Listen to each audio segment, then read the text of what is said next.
Hello again, everybody. Zack Attack is here with my brother's girlfriend's daughter, Savannah, back again, joining me for my wall review tonight for, of course, Monday, July the 13th, 2015. Of course, the last wall before Battleground, being the go home show before Battleground. She grabbed one of my, I have a couple hats laying around, and she wanted to wear a hat for this video, so don't mind Savannah wearing a hat in this video. Being a go home show before Battleground. I thought it was a decent go home show tonight. Some decent things. You had a great triple threat match, plus two other good moments. All in the subtitle, but of course Lesnar going off beast mode again, like he did last week as well, and of course the moment we've been waiting for weeks for.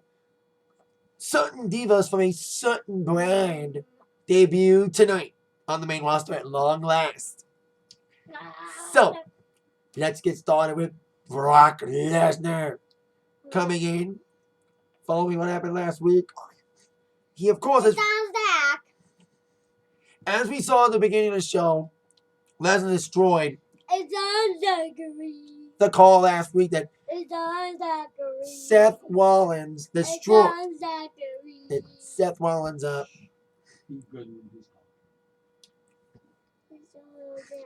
that Seth Rollins bought for, of course, J&J.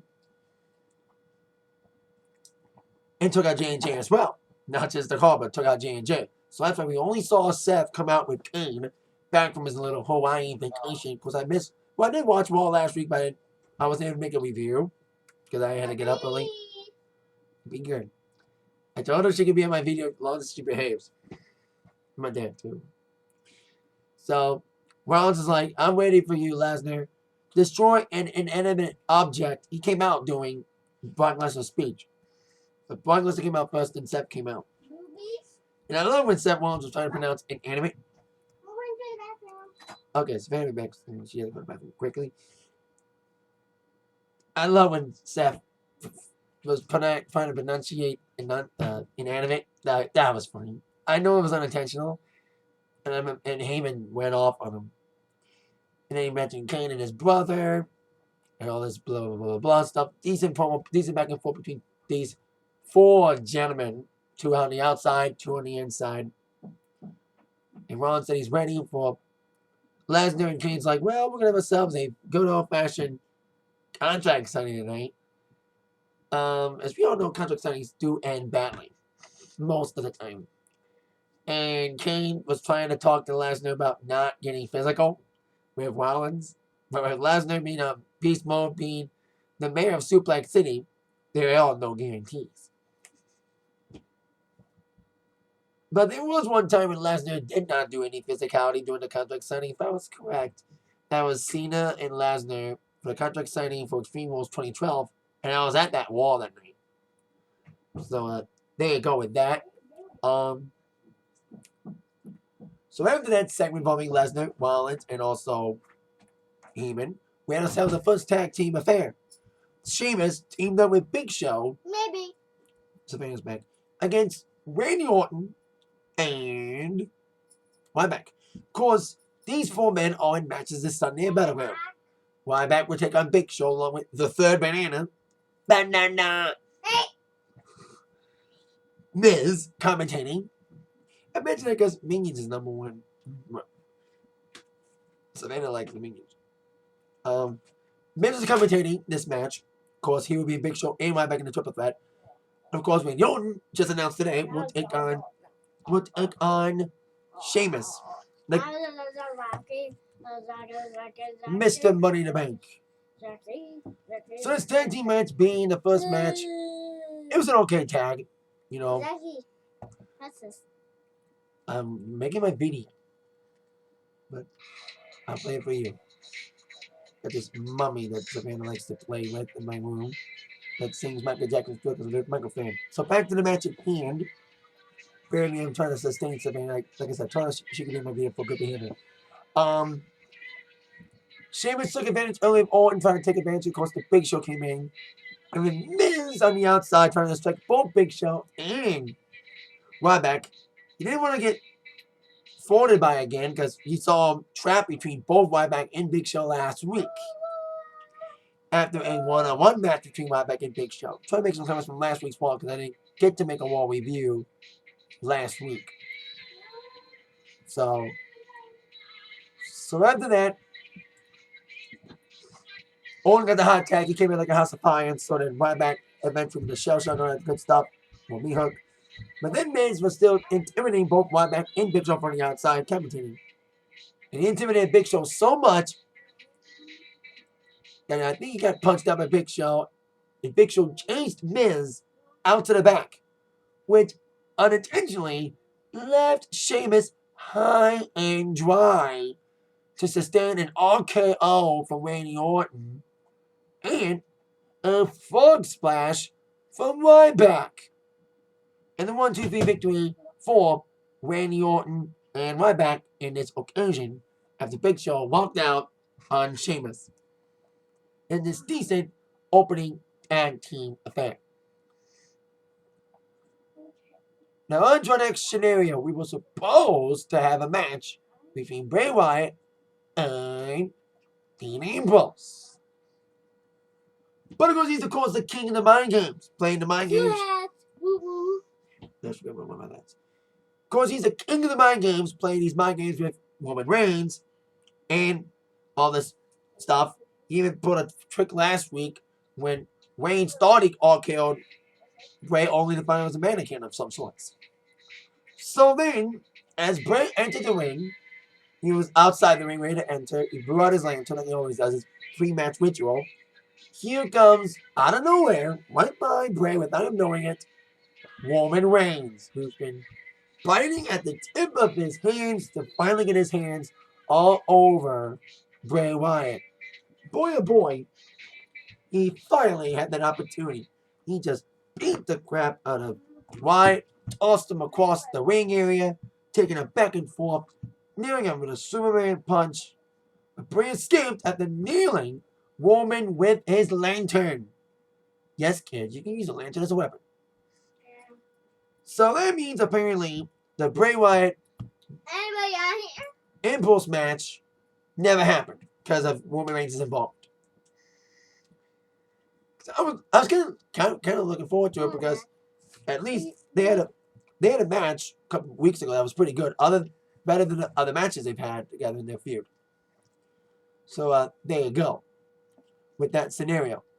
Now, ladies and gentlemen, Jack, I want to be on video, so you're using this instead of that. because this won't load.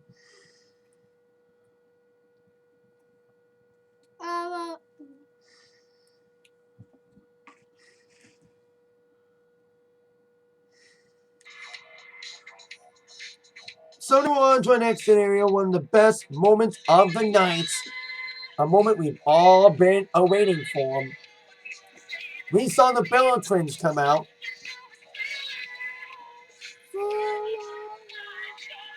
I'll wait till this thing's out. We don't want complete silence doing this.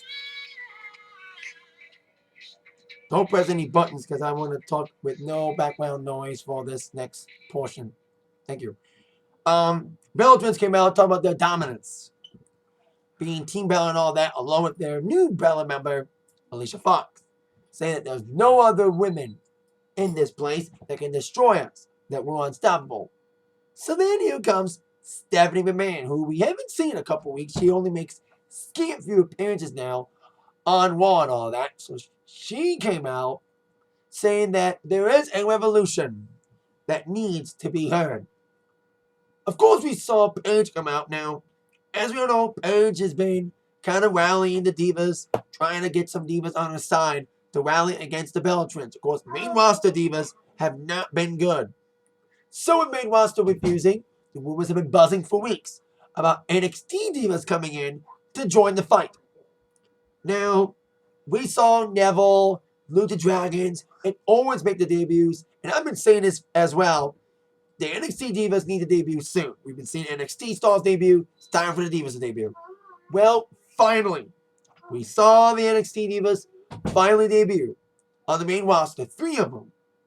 They were rumored backstage, and now it happened. We saw Sasha Banks, Charlotte, and Becky all appear on Raw tonight. The third segment with those three in there, along with Naomi and Tamina, who, by the way, would be on Sasha's side. And yet, Team Bella and Team Paige with Sasha's enemies, Charlotte and Becky on her side. It was a holy shit moment. It was like, this is awesome moment. It was probably the best Divas moment in the main roster in a while. Yes, main roster may feel intimidated by NXT Divas coming in. You know, I would love to have seen the talent be involved in this. And I'd love to see Naomi in all this, but I love seeing NXT attention. I've been applauding NXT Divas for so long on this show, on my videos, so it's nothing new. Hello, we're my NXT shirt tonight. And I was walking out big time. So we had a big brawl with all 9 of these women brawling. It was great. It was great to see that brawl. And of course, you saw Charlotte, whose father Ric Flair was backstage, by the way. They were seen on WWE social networks, along with Sasha Banks doing the bank statement. That image alone was one of the best moments in the entire thing. So then after the belt was taken out, Team Paige is staring nose to nose with Team Naomi, with her, Tamina, and Sasha Banks, who's, like I said, apparently on their side. It's kind of cool with Sasha getting involved with Naomi. It's kind of cool to not see her like side per se with Paige and Becky and Charlotte, because Naomi's got almost the same kind of egomaniacal, ratchet sort of gimmick as Sasha does, so it will be a good fit. I can only imagine where this is going to take us, especially going to SummerSlam. I don't think anything's going to happen at Battleground, because they haven't announced any proper Divas matches for Battleground yet, but this could be a precursor for SummerSlam. I'm glad they're at least saving some good stuff for SummerSlam, because there's some stuff for SummerSlam that should be at SummerSlam, but it's not at that event. It's at Battleground. Being, of course, Lesnar and Rollins, and Cena and Owens. I'll talk about that match in a second. So, great segment involving the Divas tonight in this NXT thing. Finally seeing those NXT Divas debut. It's going to finally revolutionize the Divas division, as long as they let the NXT Divas do their thing on the main roster, like they've been allowed to do on the NXT show. So, there you go. Now, on to our next affair. Following that epic segment, we have a 6-man tag. The primetime players, the tag team champs, teamed up with the world's strongest man, Mark Henry, to take on the New Day. As we all know, the New Day will take on primetime players this Sunday for the WWE tag team titles, not the NXT tag team championships. I'm in NXT mode, because my brother's good friend Star Savannah's out of the room. So at least she made a little appearance. So, the segment was decent. You know, like I said, despite the big high-flying moves from primetime players early and the big strong moves of Henry, the New Day, being the more effective team and team up more often than Henry and primetime players, they probably don't team up that often. The New Day took over some big moves of their own, with some triple team moves. Despite Henry big some clotheslines, Woods, who is from Georgia, coming with some big kicks and big knees. But then Darren Young tried to pick up a count. Tyrus was the one being isolated. And Xavier made fun of Tyrus. Tyrus says, ooh, ooh, ooh. Then boom. The big tag Mark Henry coming like a house of fire, calling everybody on guard. With primetime players taking everybody else out. Mark Henry took the Lingo Man, being Xavier Woods, despite some big heavy kicks. Got thwarted by a World's Strongest Slam in the 1-2-3 victory for primetime players and Mark Henry in the 6-man tag team affair. I believe that primetime players will be retaining the tag team championship Sunday. We shall see if New Day gets their titles back this Sunday in the rematch at Battleground. Speaking of Battleground, we get another rematch of sorts. R-Truth against Bad News Barrett wrestled tonight. You get to see him again on Sunday. This time for the Papa Crown. You've seen their little feud going back and forth on who's the real Undisputed King. You have King Barrett, and R-Truth is calling himself King What's Up. Kind of good humor, but this feud needs to end. You know, I'm glad that they have some sort of ending point for this feud, having the crown on the line, being the kingship on the line, but this shit is getting old. We've seen kind of the same matches. You know, sometimes I've said this before. We don't like it when we see people face each other a million times. Sometimes, if it's a really good feud, we can get past that about seeing these guys wrestle again. Like Sasha and Charlotte, for instance. I cannot get tired of seeing them wrestle. Because I think they're wrestling on NXT Wednesday for the Divas Championship, which would be another classic match.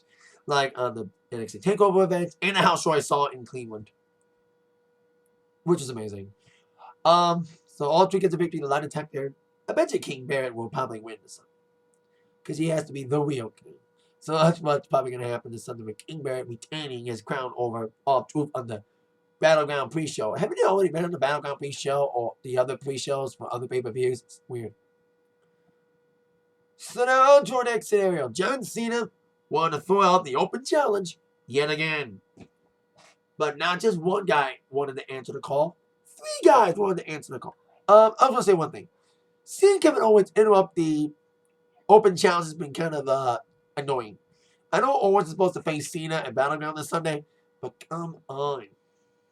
Man, he did this 2 weeks ago, and then last week, this week he did it again.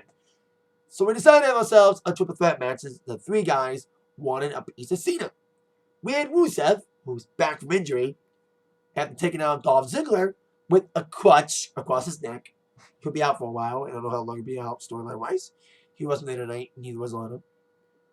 With the Lana wannabe, I kind of like the exchange between Rusev and Mr. Kevin Owens. And then we had Cesaro in the mix. Cesaro had 2 epic matches with Cena in the last 2 weeks, including last week's being a main event.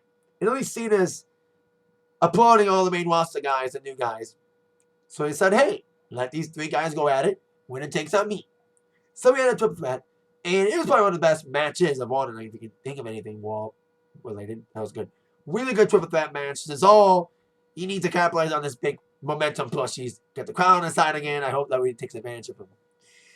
It really gives him attention. Now that Tyson Kidd's out for a while, as we all know with that terrible neck injury, I hope they can get advantage of Cesaro and making him a bigger star, singles wise. What they should have done last year following the Young and the Giant Battle Royal, before they messed that all up. So they got a fun little triple threat match with some good moments. We had the Tower Doom move. But the best spot, one of my favorite spots, was Cesaro nailing a double suplex on both Rusev and Kevin Owens. A good spot there. There was some good action between all 3 of these gentlemen. Even Rusev looked pretty good in this match. He was trying to go for the ankle many times. Owens was trying to go for his big fly moves. He did go for a moonsault on the top. But then Rusev was giving him a piece of his own mind with his fist. But then Owens ran out and just let Cesaro and Rusev go one-on-one. Since this was a triple threat match, there was no DQ, no countout. So that's why Owens could legally get out of the match without getting counted out. So after Owens ran out,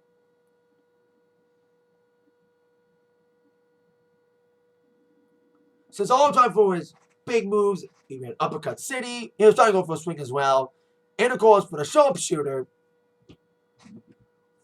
But then after Cesaro tried to go for a big move, another big splash, Rusev got back up. Super kick, 1-2-3 victory for Rusev. And Rusev and Cesaro beat the crap out of each other. Same thing when Owens was in the match. So Rusev was tired out by the time the bell rang because they faced off right off the bat.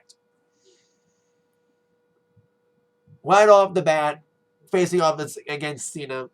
These 2 have had many matches together. There was only one. I think the Mania match is the best match of the 3 or 4 that they've had. And I was like, uh-oh. I don't want Cena to bury Rusev again. He already buried it. Didn't he already do enough damage to Rusev's momentum? You know, making him lose 3 pay-per-view matches in a row after being undefeated for so long. You know, he killed Rusev's momentum. Or, let me scratch it. WWE Creative killed Rusev's momentum by having Cena beat him 3 times. So it's not exactly Cena's fault. It was Cena's fault for taking WWE Creative's advice for reading the script that WWE Creative gives them. It's WWE Creative's fault. They wrote the script. And that's what they said on the script. Cena bury Rusev. Seriously. Every other thing late. You know, Vince leaks about the link about what Vince said to Gail Kim. The link about what he says to the announcers. That leaked. but there's a script will leak that says Cena, Barry, Rusev. At least, hopefully, the script for Battleground doesn't leak, and hopefully it doesn't say Cena, Barry, Owens. So they have the Rusev get the match. Cena and Rusev had an okay little matchup for what it was, with Rusev being all tired out. He did have Cena in the airplane at one point, making him want to pass out again. He's done that before. He made Cena pass out. But then here comes Owens, back from the back after running out of the triple threat, attacking Cena and Rusev, Rusev causing a DQ like he did 2 weeks ago against Cena and Cesaro, with a big bum to Rusev, eyeing Cena. And he must be the only one to take Cena out. He also powerbomb Cena as well. Now, here's my little thing. I want to say something here. Today they announced that the main event for NXT TakeOver in Brooklyn, a couple days before, the day before SummerSlam, is Kevin Owens getting his rematch against. Hey, wait a minute! Turn my light on. Mine. I need light with my video, so at least they can see me. They can see me. Did they have this? Sure. I got 2 of them. I got 2 other one of those. She just grabbed a sticker. So maybe go with stickers. Kevin Owens is supposed to get his rematch against Finn Balor for the NXT Championship the night before SummerSlam. And I'm like, wait a minute. If Owens beats Cena for the U.S. Championship at Battleground, it'll make a match that seems predictable even more predictable, because Owens will probably lose. So, I hate to say this. I even alluded to this a few weeks ago, that this match should have been a SummerSlam. And the only reason it would be a SummerSlam match is if there was a screwy ending at Battleground. That's what I'm fearing. We're going to have a screwy ending at Battleground. Like, one of these scenarios is going to happen. Cena wins, but Owens' foot was on a rope, referee didn't see it. Or DQ. Or a count. Some stupid's going to happen to suffice a rematch between Owens and Cena at SummerSlam, like I feared. Because if Owens beats Cena for the U.S. Championship Sunday, it faces Balor as the U.S. Champion. What's that going to do? What's going to happen there? It'll make the match, like I said, predictable, even more predictable. That Balor will probably win. Like, we already know Balor will probably win the match. But now, it'll make it more predictable with Owens now being the main roster champion. But what if Owens wins both titles? I've said it before. If he wins both championships, he has to forfeit one of them. But I just saw Ring of Honor, and Jay Lethal has 2 championships. The TV title and the World title. And he's defending them both in separate matches. Maybe Owens can do that with the NXT championship and the US title. Defend both titles. You know, still defend NXT title, then defend the US championship. I don't think that'll ever happen in WWE. They'll never go for that. So there you go. We'll see what happens with Owens and Cena this Sunday. I hope for no screwy ending, but we'll see how it goes. Fun triple threat match between Rusev and Cena, which is okay. Then we had a return of sorts. Stardust came back tonight. Now, of course, Cody, aka Stardust, has been gone for a month since the death of his father, preventing plans for. He was supposed to face the Flash. They were like aiming towards him in the feud against the guy who played the Flash for SummerSlam. But I think those plans went awry after his father passed away. So now Stardust came back with new color, by the way, new face paint color. He's blue now, blue and silver, taking on Neville. Now this match was decent. You know, decent little match between both these great guys. As much as we would love to see Cody Rhodes still be Cody Rhodes again and not being Stardust again. You know what I mean? Like, I'm one of those people who would love to see Cody back again. I wish Cody would have just did what Chavo did when Eddie passed away. Dump the crew and Ryan gimmick and go back to being Chavo. That's what Cody should have done. This death should have been the wake-up call. Okay, time to be myself again. Time to embrace my family heritage since my dad passed away. But no, he's still Stardust. But I did like his promo before. He's a fun character. As silly as Stardust is, and as ridiculous a character can get, it's still a fun little gimmick, and Cody plays along with it. But that doesn't save for his former tag team partner, Macho Man now, who needs to go back to being Damian Sandow again. Fuck Macho Man now. I'm sorry. They never dumped that gimmick so bad. So bad, nice fucking main event in Superstars. He needs to be on Raw again, damn it. He needs to dump the Macho Man now thing. It's not getting him over. Speaking of ruining momentum, they ruined all the momentum standing down half the dumping Miz. You know, they ruined it by giving the Macho Man nothing. And they're ruining him again. By doing the same thing they did with him that he was doing before he met Miz. Doing stupid stuff with stupid outfits and gimmicks. He needs to be himself again. He needs to find himself again and be himself again. But back to the Stardust situation. It was a fun match between him and Neville. Fun athletic matchup with some great high-flying moves from both gentlemen. Stardust was being set up at one point for the Red Arrow, but he got quickly out of it. Came up with some big flying moves, focusing on his knees. And going for the, he even nailed the move, the side effect, that's one of Ben Hardy's finishers. So then as Neville was trying to fight back after Stardust avoided the Red Arrow for some big high knees, some big forearm shots, couple near fall attempts, but then Neville was pinned by Stardust with the tights being held, and 1-2-3 victory for Stardust, winning by the belt, winning by the tights. The funniest thing was they accidentally played Neville's music. Like you hear like a bit of Neville's music after the match ended, so maybe they thought Neville was gonna win, but then they played Stardust music, so it's kind of a mess up. You saw some flubs. You saw Rollins mess up on a wood inanimate, and then you saw the WWE sound crew messing up by playing Neville's music instead of Stardust music after the match ended. So it was a fun match. You know, seeing Stardust return, you know, to integrate a character. It's some, you know, I hate to see Neville lose. Again, you know, he lost to Chris Jericho in Japan. You know, hope this doesn't ruin his momentum. But it's a good thing for Stardust, personally and professionally, because he needed this match to come back strong. He had an okay showing against Neville, fun match. And he needs some peace because now his dad passed away, you know. He's the only Rhodes left. So, there you go. Fun little match between these two gentlemen. I would love to see him do a longer match because the match was a little bit short. You know, I love to see these two get into a real feud. Because you got Neville's like the superhero, the man that gravity forgot, and Stardust is like the superhero villain. They had a little promo at the beginning. So I would love to see these two. Like, always like, I just talk about guys fighting a million times. You know, and they get sick after a while. Hopefully Stardust and Neville don't get sick. I would love to see him do a big feud and have longer matches. Because this could delve into something really good for both gentlemen. Could benefit both gentlemen if they turn this into a real feud. Because the match is pretty good. Short but fun. Now on to our last segment. Involving of course, the contract signing. Kane had a plan, apparently, to save Seth Rollins' ass. Because Seth was not too pleased about the contract signing. He wants protection, but he knew that Lesnar could go off at any second during his contract signing, despite Kane's verbal pleading for Lesnar not to go out during the contract signing. So Rollins came out first, saying that he'll be the man to destroy the one in 21-1, and he'll go into Suplex City and burn that sumbitch to the ground.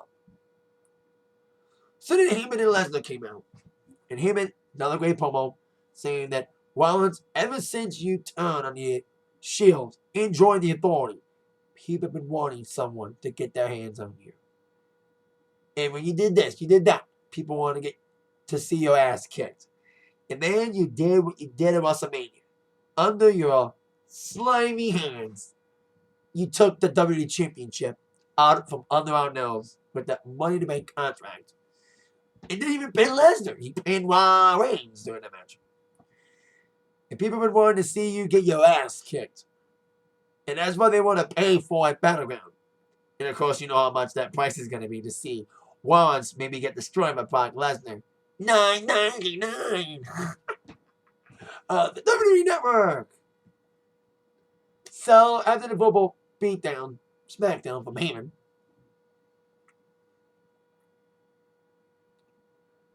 that the reign of Rollins will end this Sunday.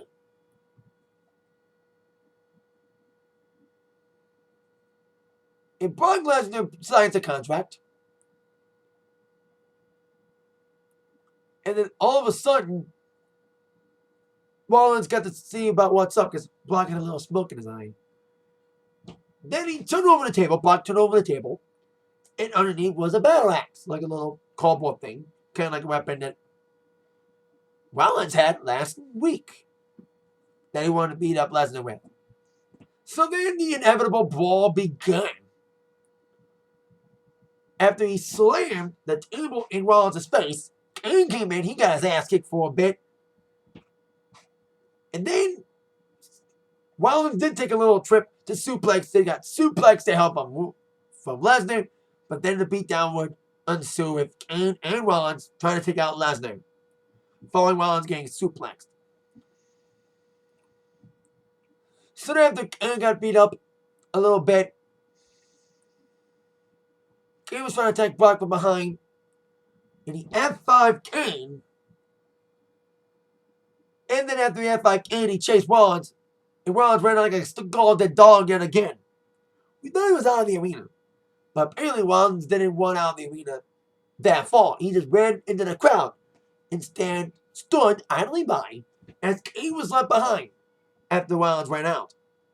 So when Kane laid out for the F5, Lesnar decided, hey, I already took out J&J Security. They're not going to be in Battleground Sunday. So I took them out last week after I suplexed Joy Mercury to hell on the hood of the car, and not only injured Jamie Noble's ribs, but also injured his arm as well with the Kimura lock last week. So it's like, to really ensure a proper one-on-one match with no interference from the Authority at all, there's only one piece of the puzzle to solve, and that's Kane. Kane laid out. Brock took the top half of the steel steps, put Kane's ankle on the bottom half, bang! Smashed the steps onto Kane's ankle, writhing in pain.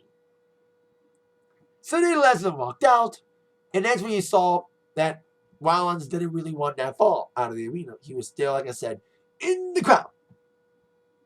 And he came back to the ring after Lesnar walked out, proving he's not scared. Well, he is. And he was furious. And he's like, I'm not scared of Lesnar. I took the title from him, even though I never technically pinned him. But I will prove that I'm better this Sunday. He had a little promo that he gave, saying that he knows that Brock's not just a beast. He's not even a beast. He's a man with a pulse. And he shall cut him down and beat him up. So then he looked upon a fallen Kane who was being attended by the EMTs. And Rollins is like, this was your plan, huh? You had a plan to save me? You had a plan to make sure I was safe? Then I had backup in case Lesnar beats me at Battleground? Well, how that plan worked out? You're nothing but a failure. He rated Kane again. So it sounded like the reunion, maybe short but sweet, as I had wanted to see. I've been pissed that Rollins came back with the Authority. I wanted him to stay broken up with the Authority. Wanted him to define his legacy on his own. But I was like, maybe I'll be with these guys for a few weeks and turn on them again. Apparently it may happen. Especially after he added more damage to Kane's ankle by stomping on Kane's ankle himself. Obviously he was a club stomp, but hey, that's another story for another day. Love to see him bring back the club stomp, but I don't know where it ever happened. So he walked out with his title. Like, Lesnar did have the title at one point, because he saw the title after Rollins left it, and he grabbed it for a bit. But then, like I said, Rollins grabbed the title back and stomped Kane's ankle. That Kane's backup plan was a failure. So this could be a sign of the break of the Authority yet again. Then, like, Rollins is now acting like a spoiled little brat again. Now that his backup plan, his plan he worked so hard to get backup because he wanted to kiss ass and make up with the Authority so his ass can be saved this Sunday so he can have backup. His backup's gone. Kane's now injured. Joy and Jamie are now storyline injured. And real injured with the ribs, let alone the Kimura lock.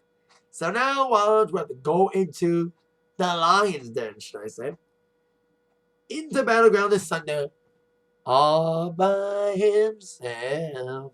He's gonna be all by himself. And if he thinks what happened tonight was bad enough, just wait until Sunday. Just wait until Brock gets his hands on you this Sunday. And Battlegrounds match that should be at SummerSlam, but hey, trying to make a B-list pay-per-view and A-list pay-per-view. We'll see how that does this Sunday. Decent little wall with that segment with Brock Lesnar. Great triple threat match for the U.S. Championship. And of course, the Divas segment. That the NXT Divas are finally taking over the main roster. Divas division.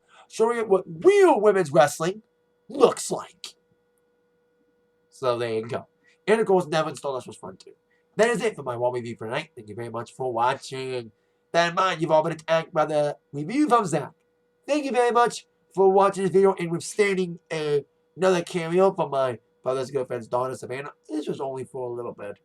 You know, she wasn't in the entire video. She just made a slight, small cameo. Thank you so much. See you later. Yeah. Let's try my hat back.